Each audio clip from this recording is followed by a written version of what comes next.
Good morning बच्चों, स्वागत है आपका मेरी नई वीडियो में। बच्चों, जैसे हमने पिछली वीडियो में एक परफॉर्मा बनाना सीखा था, तो आज हम सीखेंगे कि MS एक्सेल में हम फॉर्मूले कैसे लगाते हैं। आज आपको कुछ महत्वपूर्ण जो आपके सिलेबस में भी हैं वो फॉर्मूले यहाँ पर सिखाए जाएंगे। तो सबसे पहले बच्चों, मैंने यहाँ पर किन्हीं 3 बच्चों का डाटा रखा है, विकास, सुनील और रमेश। उनके हिंदी, इंग्लिश, मैथ, SS और साइंस के नंबर मैंने यहाँ पर भर दिए हैं। अब यदि मुझे विकास के टोटल नंबर देखने हैं कि कितने नंबर उसे कुल मिलाकर मिले हैं, तो उसको हम एक्सेल में कैसे जोड़ते हैं, आइए देखिए। सबसे पहले एक्सेल में यदि कोई भी फॉर्मूला आपको लगाना है तो उस फॉर्मूले की शुरुआत होती है इक्वल टू या बराबरे के निशान से। कभी भी कोई भी फॉर्मूला आप एक्सेल में लगाओगे तो सबसे पहले आपको इक्वल टू या बराबरे का निशान दबाना है। अब आपको क्या करना है, जोड़ करना है। जोड़ को इंग्लिश में क्या बोलते हैं हम, सम। तो आपको लिखना है SUM और आपको छोटी ब्रैकेट दबा देनी है। अब सम तो करना है, जोड़ना तो है बच्चों, लेकिन किनको जोड़ना है, इन नंबर्स को जोड़ना है ना। तो आप इस नंबर्स को शुरू से लेके लास्ट तक जहां तक भी जोड़ना है वहां तक सेलेक्ट कर लीजिए। देखिए यहां पर अपने आप लिखा गया D2 to H2। इसका मतलब देखिए बच्चों, हमने पहली वीडियो में बताया था कि हर एक सेल का एक एड्रेस होता है। तो देखिए जो विकास नाम का स्टूडेंट है उसके हिंदी में जो नंबर हैं वो कौन से सेल में लिखे गए हैं, D2 में।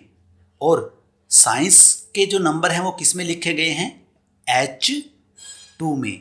तो ये आपको दिखाता है कि हमें किसको जोड़ना है, D2 से लेकर H2 तक जितने भी नंबर हैं सभी जोड़ने हैं। बच्चों, इसको हम टेक्निकल भाषा में बोलते हैं रेंज। आपको यदि कोई भी चीज़ जोड़नी है, कोई भी नंबर जोड़ने हैं, तो आप उस नंबर्स की एक रेंज सेलेक्ट करेंगे कि मुझे कहाँ से लेकर कहाँ तक जोड़ने हैं। जैसे यहाँ पर आपने बता दिया कि D2 से लेके H2 तक।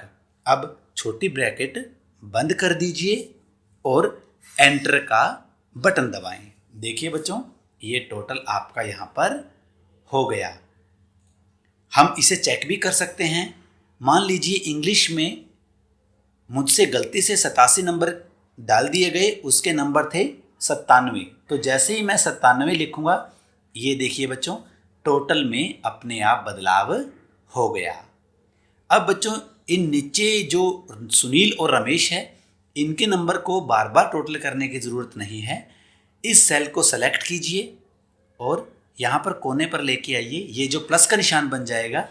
अब अपने माउस से बायां क्लिक दबाएं और दबा के रखिए और उसे नीचे खींच दें और छोड़ दें।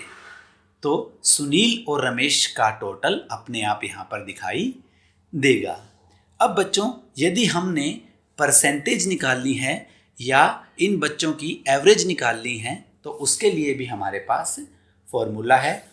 सबसे पहले हम दबाएंगे बराबर का निशान या इक्वल टू का। अब हम लिखेंगे एवरेज, AV। ये देखिए नीचे बहुत सारे फॉर्मूले आ गए, यहाँ से इस फॉर्मूले को चुनिए, AVERAGE। हमने एवरेज लिख दिया और छोटी ब्रैकेट शुरू कर दी। फिर वही बात कि जितनी रेंज को हमने जोड़ा था वो रेंज सेलेक्ट की। अब जिन जिन नंबर्स का हमने एवरेज निकालना है उन सभी को सेलेक्ट कर लीजिए। बच्चों ध्यान रखें, इसमें टोटल को ऐड मत कीजिएगा या टोटल को सेलेक्ट मत कीजिएगा। यहाँ पर भी देखिए लिखा है D2 से H2 तक जितने नंबर मेरे हैं उन सब का एवरेज निकाल दीजिए।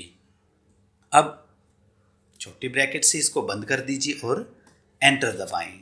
देखिए बच्चों, ऑटोमेटिक हमारी यहाँ पर एवरेज आ गई। अब सुनील और रमेश के नंबरों की एवरेज निकालने के लिए हमने क्या करना है, फिर वही कोने पर जाना है यहाँ पे, और जब प्लस का निशान दिखे लेफ्ट क्लिक करके यहाँ पर दबाए रखना है और नीचे खींच देना है और अब छोड़ दीजिए। तो यहाँ पर हमने तीनों स्टूडेंट्स की एवरेज निकाल दी।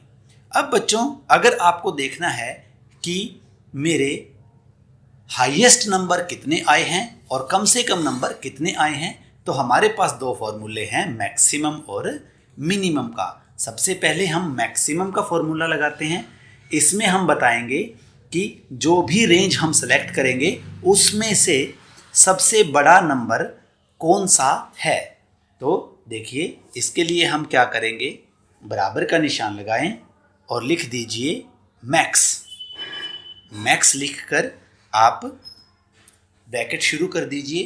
तो आपको आपके नंबर में से सबसे ज़्यादा नंबर देखने किस में आए हैं, तो आप इस रेंज को सेलेक्ट कर लीजिए D2 से लेके H2 तक और दोबारा से ब्रैकेट बंद करके एंटर कीजिए। देखिए बच्चों आपके हाईएस्ट नंबर 97 ही थे ना, यहाँ पर दिखाई दिए। बाकी बच्चों के लिए आप फिर वही कर सकते हो। ये देखिए सब बच्चों के मैक्सिमम नंबर यहाँ पर दिखाई दे गए। तो बच्चों अब हम बात करते हैं मिनिमम की। तो इसमें हम देखेंगे कि हमारे द्वारा सेलेक्ट की गई रेंज में सबसे कम नंबर कौन सा है। तो इसके लिए हम क्या करेंगे, बराबरे का निशान यहाँ पर हम दबाएंगे मिनिमम, ब्रैकेट शुरू करेंगे और वही हमारी रेंज सेलेक्ट कर लेंगे जिस रेंज में से आपको मिनिमम नंबर निकालना है और ब्रैकेट को बंद कर देंगे। एंटर दबाएं।